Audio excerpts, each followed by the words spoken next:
Nabi Muhammad alayhi salatu wasalam spoke to us about Dajjal, the false Messiah, and gave a description through which we could recognize that Dajjal has a PhD in telling lies.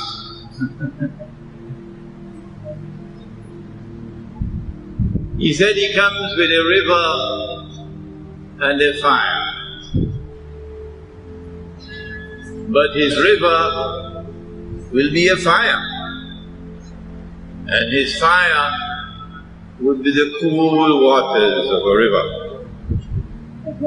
And whosoever falls in his river will have his load of sins increased, and whosoever falls in his fire would have his load of sins decreased, indicating that the world in the age of Dajjal would be a world in which things are not going to be what they appear to be.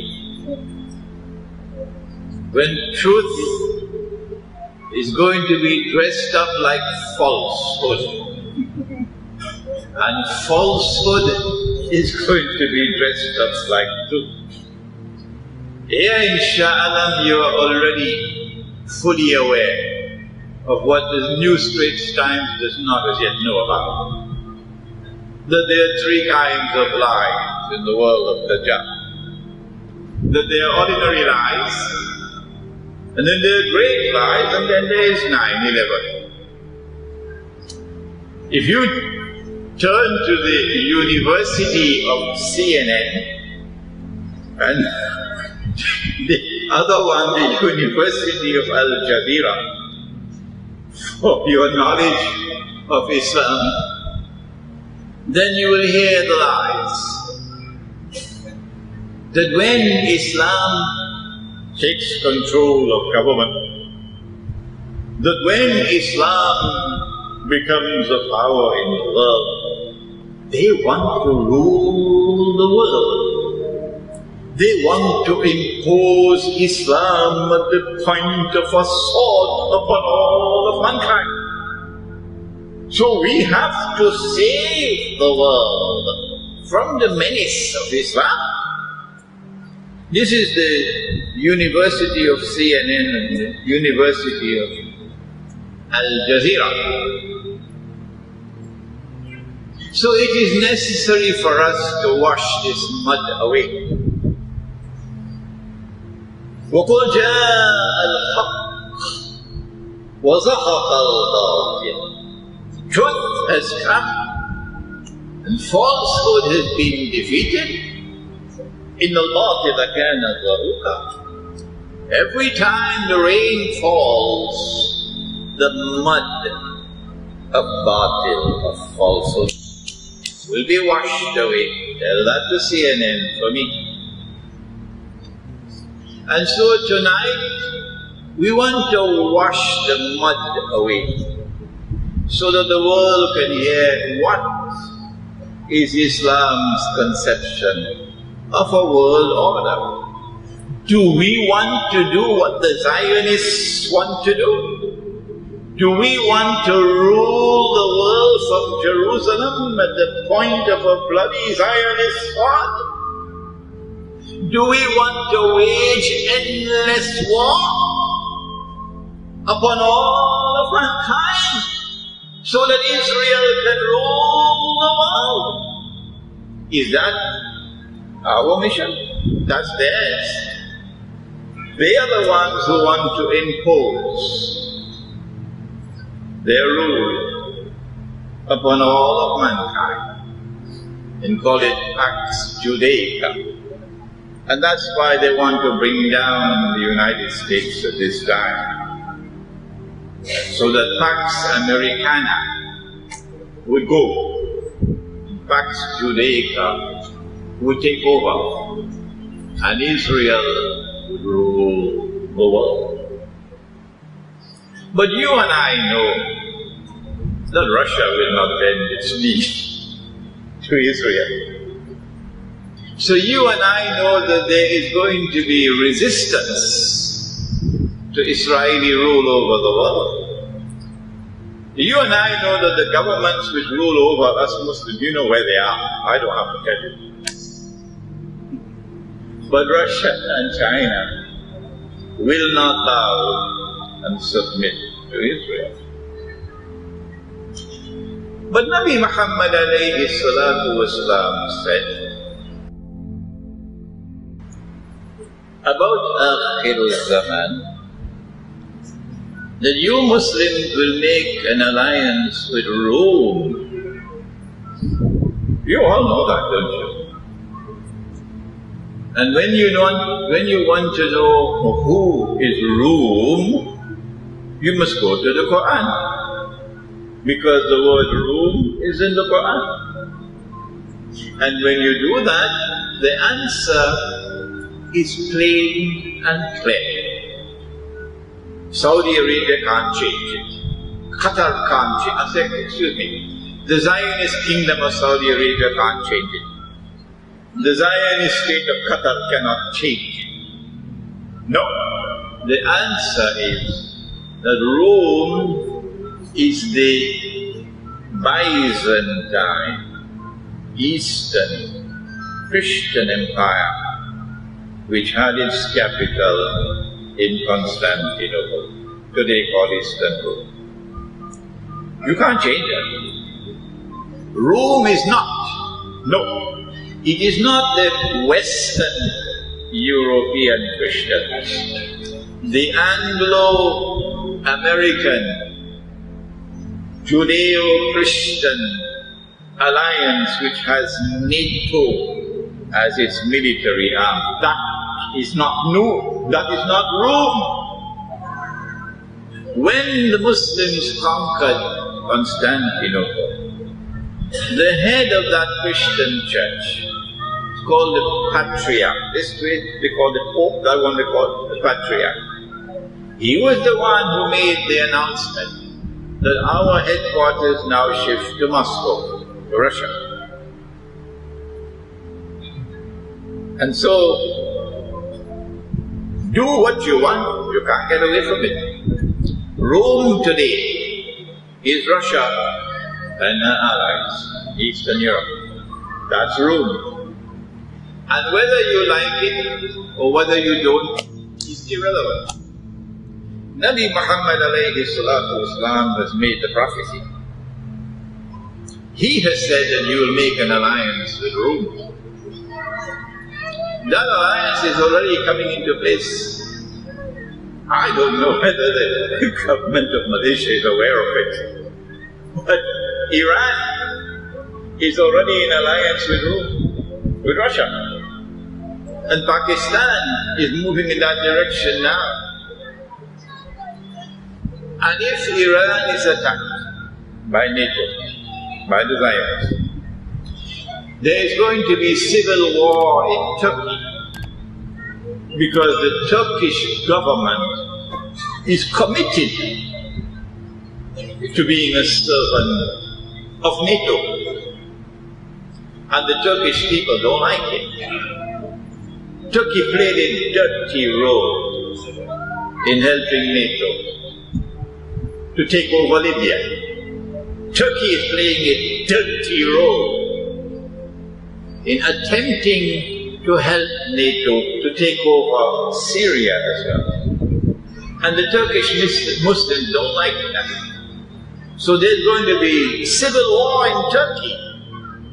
And when that civil war in Turkey succeeds in driving NATO away, the alliance with Rome will also be there in Turkey. Saudi Arabia in the meantime remains an ally of the Zionists. Since this is an event which is to come, the alliance with Rome, tonight Islamic scholarship speaks from Malaysia to explain to the Russian leaders and the Russian scholars to explain to the Chinese leaders, the Chinese scholars, to explain to Greece, to explain to Eastern Europe, to explain to their priests what is Islam's conception of a world of order, so that they would not be deceived by what comes from the University of CNN and what comes from the University of Al Jazeera, the bogus degrees. They must be surprised about this hadith when Putin hears about it, the Russian leader. Because so many of the governments of the Muslim world, they dance to every tune that comes from Washington. And they proclaim, the political parties that become ruling parties, they proclaim our friendship with the United States of America, and with Britain, and with NATO. And so tonight we want to go to the Quran to say to the Russian leaders and to Chinese leaders what the Quran has to say about those Muslims who are friends of NATO, who joined with NATO to take over Libya, so that Libya has now become a Zionist state, who have joined with NATO to take over Syria, so that Syria can also become a Zionist state. What does the Quran have to say about that? I think it would benefit Russia and China to listen to what the Quran has to say. I don't think our governments care for the Quran. I don't think so. No. In Surah Al-Ma'idah, Allah subhanahu wa ta'ala speaks, بَعْدَ أَعُوذُ بِاللَّهِ مِنَ الشَّيْطَانِ الرَّجِيمِ. And He says, يَا أَيُّهَا الَّذِينَ آمَنُوا, O you who have faith in Allah, لَا تَتَّخِذُوا الْيَهُودَ وَالنَّصَارَى أَوْلِيَاءَ. Do not take the Jews, do not take the Christians as your friends and allies. Is Allah speaking about all Jews and all Christians? No, of course not. That's the wrong methodology, to take a verse of the Quran in isolation. When you go to the whole Quran, it is plain and clear. Allah could not be speaking about all Jews and all Christians. Well then, which Jews and which Christians? Don't take them as your friends and allies. The answer is there in the words which follow. بَعْضُهُمْ أَوْلِيَاءُ بَعْضٍ. Meaning, do not take such Jews and such Christians as your friends and allies, who themselves are friends and allies of each other. بَعْضُهُمْ أَوْلِيَاءُ بَعْضٍ. The Quran is anticipating that the time is going to come in the future when there will be a reconciliation between some Jews and some Christians, and a Jewish-Christian friendship and alliance will emerge. When that happens, it is those Jews and those Christians, not your Jewish neighbor next door or your Christian neighbor next door, the Judeo-Christian alliance, that one, you are prohibited from maintaining friendly ties and being their allies. That Judeo-Christian alliance has emerged today, and we now recognize it as a Zionist alliance. And it seeks to control the world on behalf of the state of Israel. The Quran is saying, do not, this is Islam, do not be friends and allies of those Judeo-Christian alliances. What is the price that we will pay if we do what Saudi Arabia has done, not the people of Saudi Arabia, the government. Because the people of Saudi Arabia are increasingly opening their eyes, and they don't like the government at all.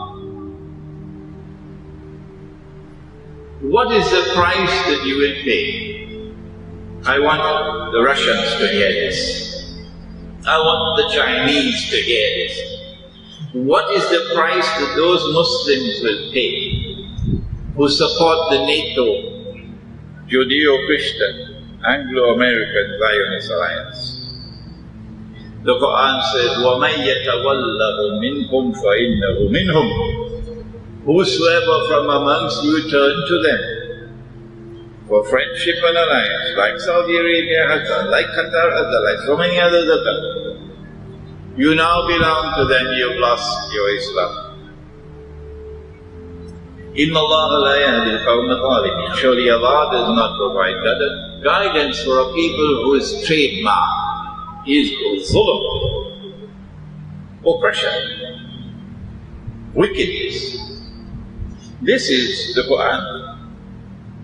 If I am wrong in my interpretation or explanation of the Quran, come on and tell me so. Come on and tell me so that I'm wrong. Nobody's done that so far. And so the Russian and the Chinese must know that when you go to the Quran and when you go to Muhammad ﷺ to find out what is Islam, this is Islam, the one that will reach out for an alliance with Rome, not the one that allies itself with NATO.